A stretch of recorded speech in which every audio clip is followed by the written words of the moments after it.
disclaimer's done. Housekeeping's out of the way. People know that we're the dynamic duo known as Double D. They know what we do here. So before we get into the first few questions, how's your week been? How you feeling? What are you looking forward to? Week has been good. Excuse this, I have parked up. Week's been good. Yeah, do you know what? I can't complain. I've had a lot of emails from sort of the Project Footballer community, coming from Canada, Trinidad and Tobago, Ruislip, Manchester, and it's kind of, we're spreading the word, which is really good. I apologize for being in the car, but yeah, we keep it moving. Keep it moving. Listen, Project Footballer to the world, man. I love that we're touching, you know, all four corners of the world. And please, please, please, everyone that's in this conversation now, please be sure to share this live with anyone on your feed, any one of your followers that you feel as though would benefit from this conversation. The bigger the community, the more like-minded people we have here, the more information that we can provide, the more education that we can give. That man Fox, hi guys, we are here to answer questions. So throw questions in the chat. But with no further ado, because we are really pressed for time today, and I'm really excited about bringing our guest on, Dan, I'm gonna throw some questions at you right away, bro. Let's go. Right. So, Jala_1 Arda asks, is playing 6 times a week too much football for a 7 to 8-year-old? Yes, but then it does depend on the intensity of the sessions. They still have school, after school clubs, friends, play dates, other pre-academies that they're probably going to. I would say yes. Rather than it just being football. If they was doing judo, athletics, swimming, something else to change it up. But especially at pre-academy age, as soon as they hit under 9s, they're in it full time then. It's like 4 days a week until they get released. So I would say, No, definitely. And I think that I'd like a little bit more context. Like, is that structured football or is that just them simply playing football? Because if it's structured, then I would agree it's too much. And there's ways in which you could help, as you said, swimming, judo, whatever, that has, you know, transitional skills, but isn't just football itself.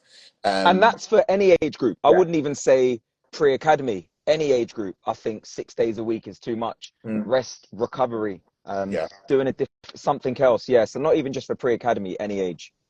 Yeah, absolutely.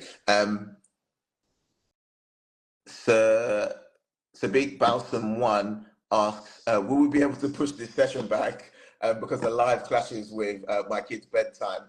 And I would just like you to know that these conversations are recorded. They are on YouTube. So, as you know, if you can't be here with us live and experiencing it in the moment, then you can always go to the Project Footballer YouTube channel and watch these conversations back.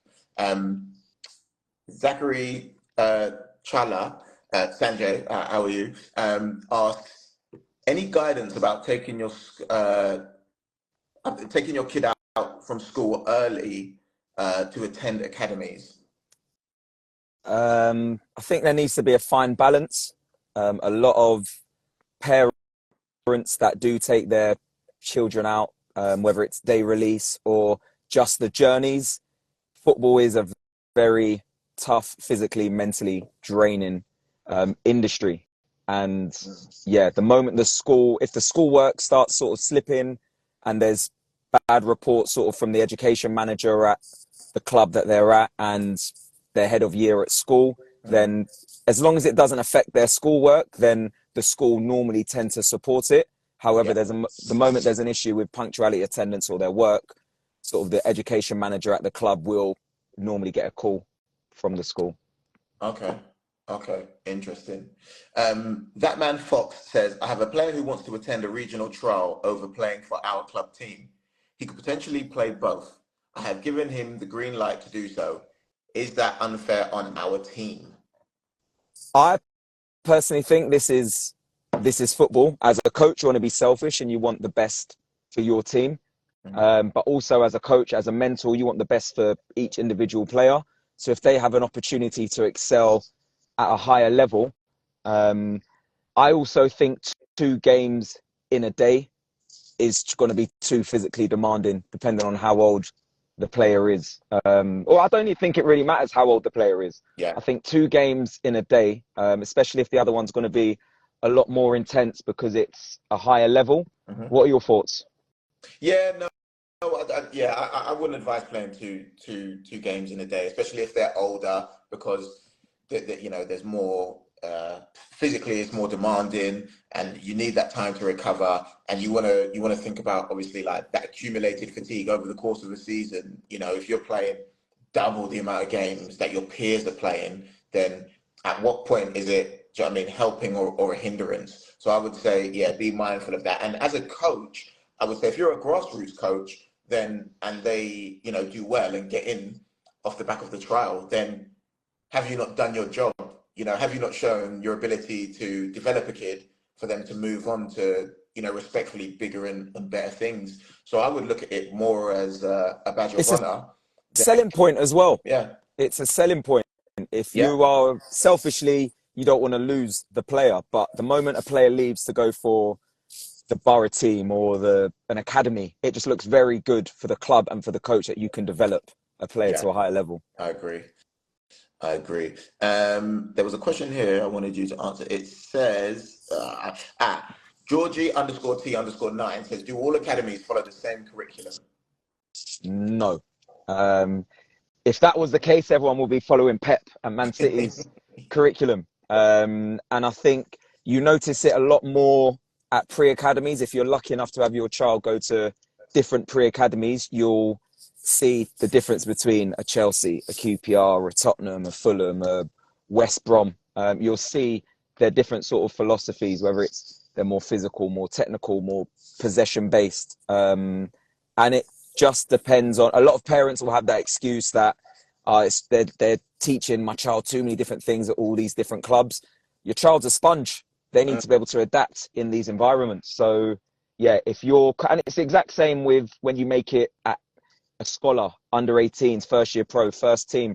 The moment a new coach comes in, a new manager, their philosophy may change. So you need players to be adaptable. Yeah, 100%. I agree. I mean, I think let's just you know equate football to school, right? So in their early years of learning, they're learning a multitude of things. They're doing loads of different classes. Because as you said, they're a sponge. You know, we want them to soak in as much information as they possibly can, and you know, the more information that they can retain earlier on, the better it will propel, you know, their career. Right. So it says here, okay, what type of, that man Fox again says, what type of networking should I do in order to give these guys a chance at being scouted? Contact your local clubs. I'm sure if your club is good enough, the local scouts, I know, for instance, at QPR, Lee McCarthy, who's in charge of recruitment, knows every player, every club, every manager. If your players are good enough, the local recruitment managers or the local clubs will know of your team. But just send them an email, playing in showcase games where there's going to be scouts, playing in better leagues. I know there's like the JPL league, there's higher standard grassroots leagues where scouts are going to be more present than at a grassroots league, sort of like the Harrow Youth League. But the JPL league is for better players, better teams. So there tends to be more scouts there. But normally, 9 times out of 10, if the head of recruitment at your club are as good as they should be, then they'll know about your team. They should know about players already. Yeah, very true. So I hope you heard that. Parents, coaches, you know, contact your local club to find out who the local scouts are in the area, and network with them, because they'll be able to come down to games to watch. Because, I mean, Dan will tell you, every scout is looking for the next best thing. So, and there's also the community trust departments of the clubs they're paid weekly sessions, but there will be a pyramid scheme within every football club where they want someone to come from a community development program to then go to an advanced program that the academy run to then into the academy. So there is a pyramid system. You do have to pay for the community sessions, but it's just a chance for you to get better quality coaching from qualified coaches and a Yeah. chance for you to potentially be seen. Yeah. So I would definitely recommend them as well. Wicked, wicked. So we're 15 minutes in, and there's people continuing to come into the chat. I want to wish you a warm welcome. Thank you for joining us this evening. I stated it before, but I like to state it again, just for those who are coming into the chat, that this is an opinion-based show, and although Dan and I will answer your questions to the best of our knowledge and ability from every single person. So Dan's lived experience and knowledge, although might intersect with mine, there will be, experiences that I've had that Dan not necessarily himself had. So I always put this back on the audience to say, it is down to you to, do your own due diligence. With anything you hear, we are here to educate and inform, but it really is down to you as an individual to make sure that you're going away, doing your own research and taking whatever bits of information are relevant to you in your current situation or in situations that you hope to be in moving forward. So this is an interesting question from Charlie Oliver 23, and it's around schooling. And the reason I picked this question is because we've had a lot of conversation around homeschooling, pros, cons, is it better to, isn't it, blah, blah, blah. And Charlie Oliver 23 says, would boarding school with sports scholarship benefits benefit the player with clear earlier potential? That doesn't quite read. So I think they're saying, is it better to go into a boarding school with a sports scholarship because it may provide better earlier potential? What are your thoughts? Do you think going into a boarding school would be better than on a sports scholarship? I think I've got currently a lot of experience working at a boarding school. And again, it's just about structure as well. It depends. Each boarding school may prefer a certain sport. Rugby may be the main sport. Football may be the main sport. Athletics. And it's just about what's the provision provided and what's the goal? What's the outcome? Is it to develop academically? Is it to develop your football skills in order to become a footballer? Or is it to develop your football skills just to develop them with certain opportunities that boarding schools, private schools, independent schools receive? But so it's just about finding, you're not going to the school to become a footballer, because realistically it's going to be very, very difficult. And the issues with independent schools, boarding schools, is that if you get approached by an academy, how flexible are the school with that club? Because they have a lot more, they're less willing to offer day release. Leaving the school 4 times a week for training and matches. So there are pros and cons, but it's a lot more extremely difficult, especially when you reach the scholar age, 16 years old from year 12 onwards. Football clubs normally offer a BTEC, NVQ2 sports rec. However, at independent schools, private schools, you want a higher qualification. So it is a lot more challenging for them to let you go. Yeah, and it does depend on the school. As you say, you work for an independent private school, but Whitgift is the one that comes to mind because obviously the players like Wilfred Zaha, Eberici Eze went to that school, and that school is an independent sporting school. So obviously they have a lot of Chelsea and Arsenal players there currently from the lower age groups in the youth team, because they pitch themselves as a school for sports. So it really does depend on the school, as you say, because others that are more academically inclined aren't willing to compromise on that, because it really is about the educational side for them. Lisa Ambitious asks, do you think one-to-ones help develop a child's technical ability, or small group sessions?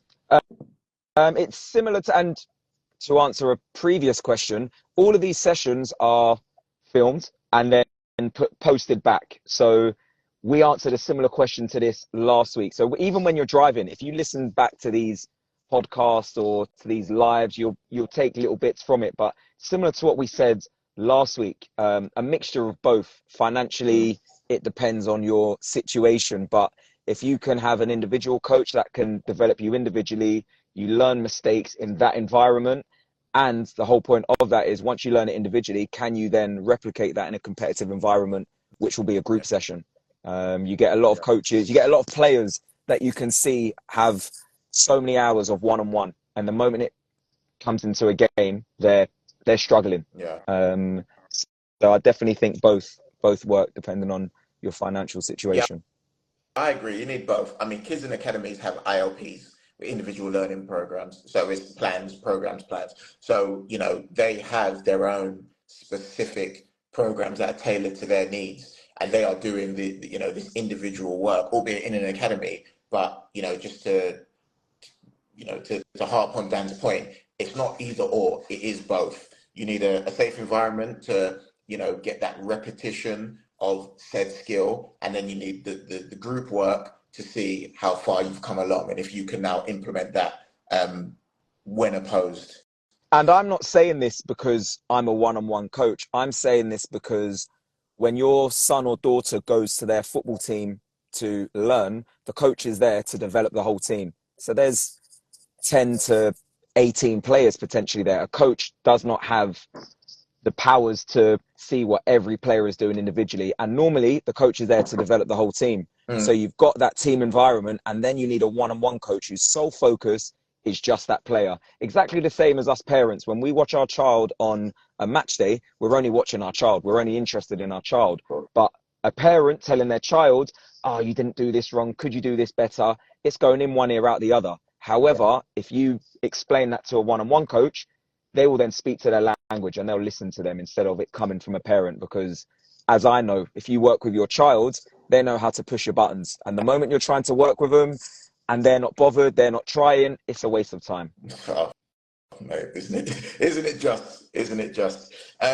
Sorry, there was a question here I wanted to, well, it kind of answers itself. Sheldrake Kev says, what do you think of coaches who stop their players from leaving to play at a higher level? Yeah, I think we answered this in a previous question. And I don't get me wrong, I could understand it. As a coach, you do not want to lose your best players, as your job as the coach is you just want to win. And a lot of grassroots coaches, you're volunteers.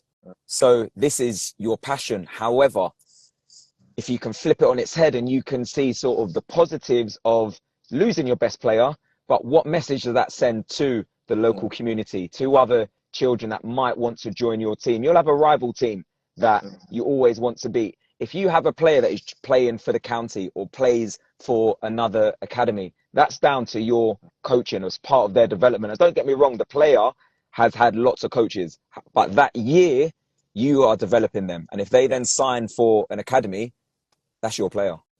Can I just, sorry, so Luke Freeman, a former teammate and friend of mine, you know, the Arsenal Academy, Gillingham, played at Stevenage with me, played at QPR, played at Luton, played Sheffield United at the Prem, has just joined the chat. So I want to wish Luke a warm welcome. I hope you're well, broski. If you're still here with us, Luke, any chance that you would come on for a minute to just share, you know, briefly your experience? Because Luke is someone who, you know, was bought for a lot of money from Gillingham, I believe. Correct me if I'm wrong, Luke, if you're still here. And then came to Stevenage and was 18 years old, but by far our best player. So if you're still in the chat, Luke, do you want to hop on for a minute? There was a question just while you're waiting and looking about I can't scroll up, about the one-on-one coaches charging £100 or more. I just did it, yeah. Why do some one-to-one coaches charge over £100 per session? Only a small percentage will even make it pro. Just pressure on parents for the child. The cost of one-on-one coaches is ridiculous. But it varies. You get some locally that charge £20 for an hour session individually.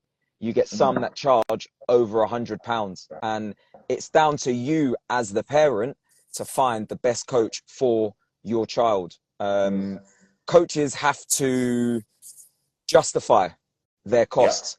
Some coaches don't. Some coaches charge that much because they're Instagrammable. Their Instagram is amazing. They do great videos, but they might not be the best coaches. But you have to find what you have to find the best coach for your child, and the coaches charge that much because there's parents that pay that much. Yeah, Um, of course, and of course. Yeah, and go on.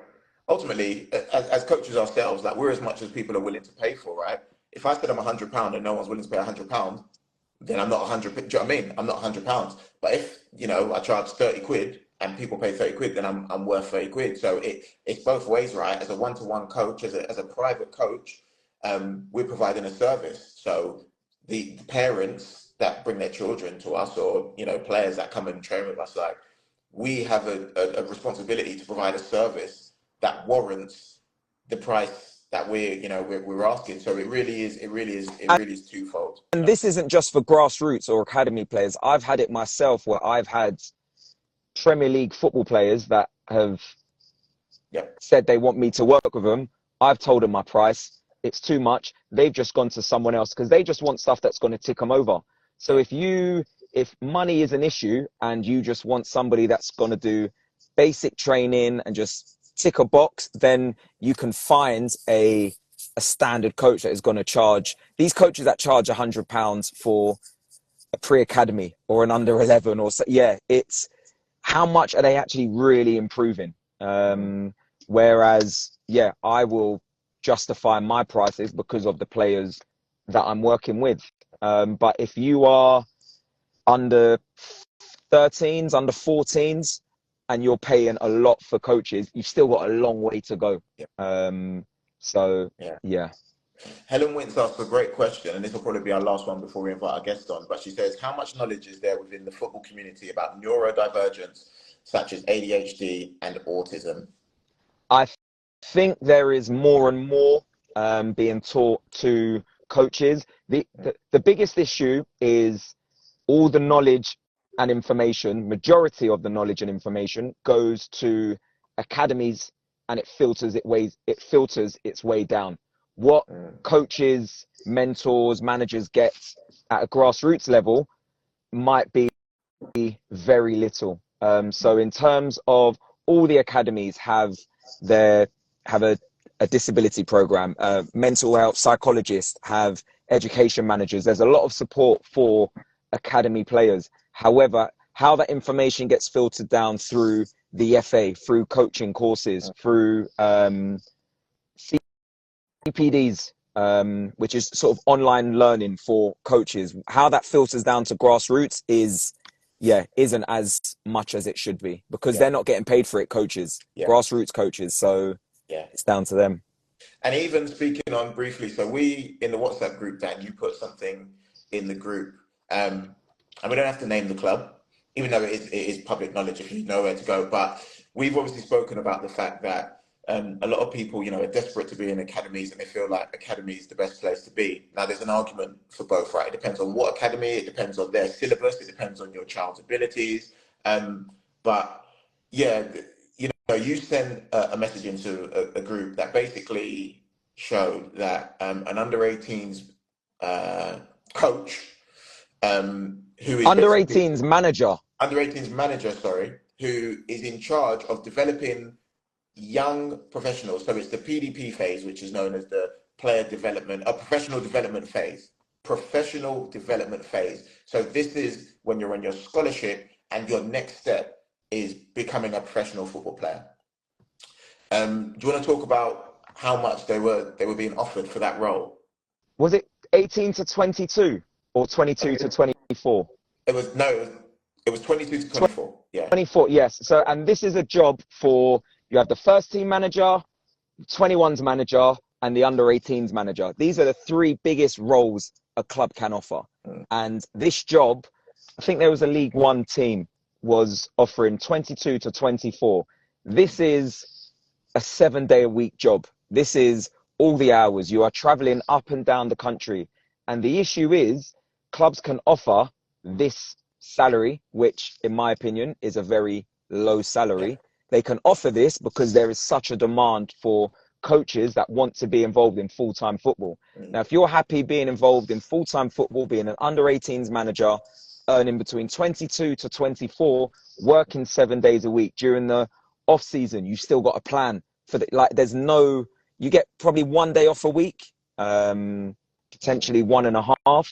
It's so when it comes to sort of educating managers, coaches, even at the top end, it's very difficult, because how you're meant to support a family, how you're meant to live off that, depending on what part of the country you're in, is very difficult with the demands of that role.